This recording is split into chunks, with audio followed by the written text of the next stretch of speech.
Hi, I'm making a video for another one of my Yu-Gi-Oh decks. This one's based around ritual monsters.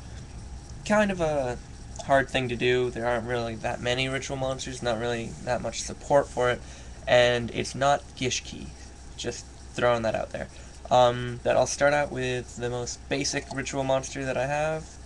It's kind of almost the backbone of this deck. It's Paladin of White Dragon. I've got 3 of them, and obviously 3 of the ritual spell for him. Um, Paladin is good because it's a level 4, so it's easy to get out, especially having 3 of them. And I'll even like sack a Paladin from my hand to get a Paladin, but it's a 1900, which is a decent beat stick for how easy it is to get out.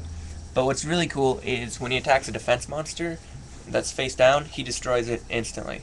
So that's good for breaking defenses, getting over things that have effects, flip effects, that kind of things. It's pretty useful. Oh, also, I can sacrifice him to special summon a Blue Eyes from my deck, but the Blue Eyes can't attack that turn. So that's really useful, especially first turn. You just drop something from your hand, get out of Paladin, and you can't attack anyway, so you grab a Blue Eyes from your deck. Um, the next thing that I have, next ritual monster, is Garlandolph, King of Destruction. I've got 2 of him, and 2 of the appropriate ritual card. He's useful because he is a 2500 beat stick, and also he's a level 7, so it's not like too terrible to get him out. I can use my other ritual monsters if need be, or another of himself. But when he's ritual summoned, I destroy every monster with less than 2500 defense, and then he gains 100 attack for each one of them. So most monsters aren't going to be having 25 or more defense, so he pretty much nukes the field and powers himself up. So he can be really powerful, really useful. Next I have the Masked Beast and appropriate ritual. He's just a beat stick, 3200 attack, level 8 ritual, no other effect. So he's really good because there's really not really that much that gets above 3000. So he kind of crushes stuff. Only got 1 of him. Then I have Dark master-zorc and ritual card. He's a 2700 level 8, which is pretty good. He's a good beat stick. Most of my ritual monsters are good beat sticks.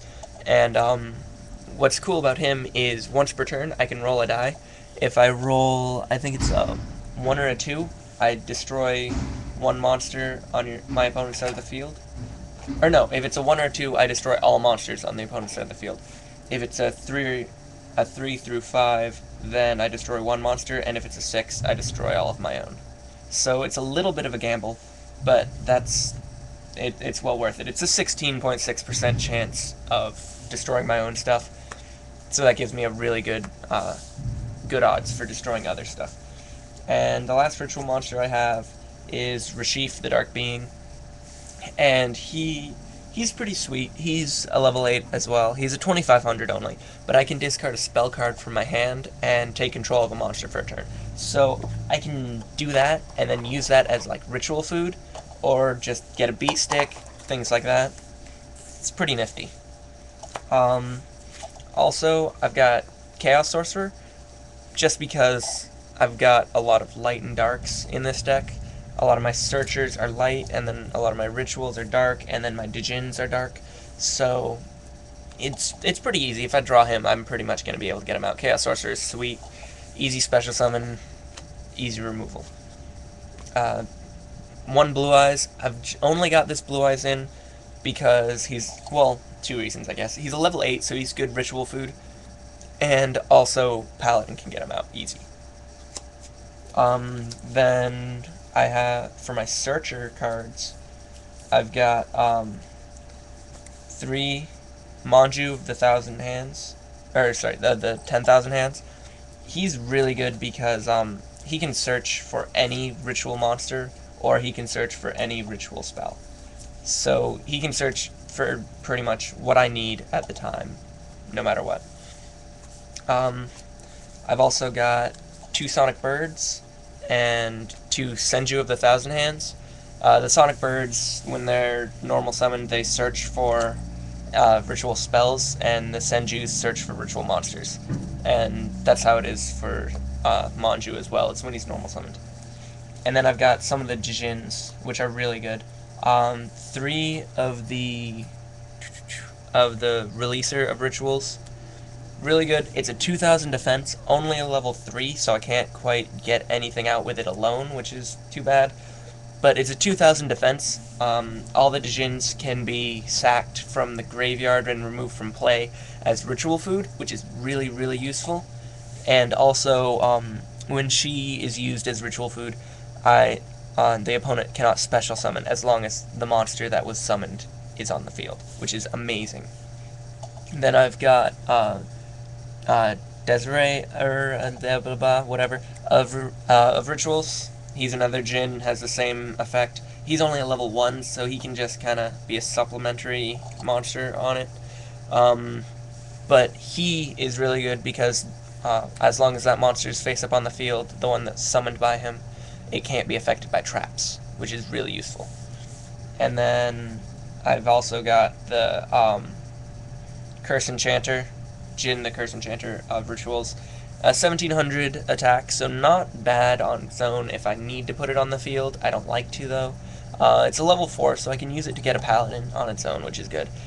And as long as the monster that's summoned by him is face up on the field, the opponent cannot synchro, or the opponent's synchro summoned monsters' effects are negated. So that's really good. Things like Stardust and stuff like that getting in the way. That's all for monsters. Then for spells, I obviously have got all the rituals for the other monsters. I also have Contract with the Abyss.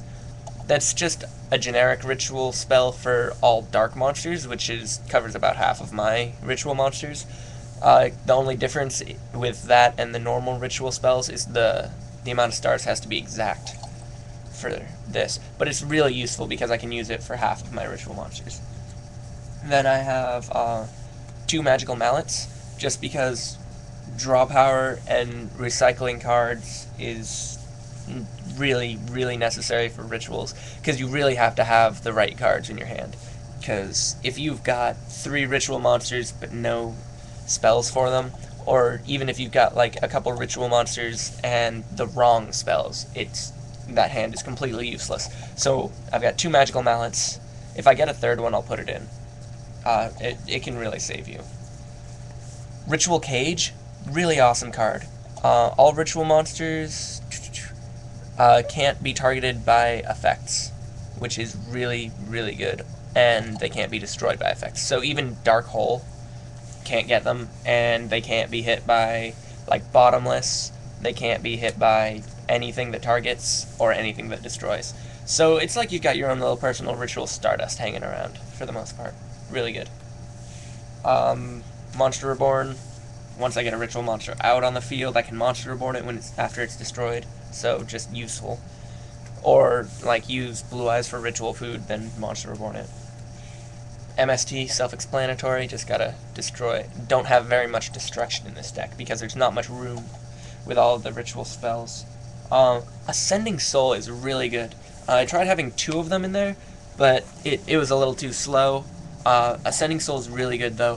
When you use monsters to ritual summon, as long as that's on the field, one of them can go back to your hand, which is amazing.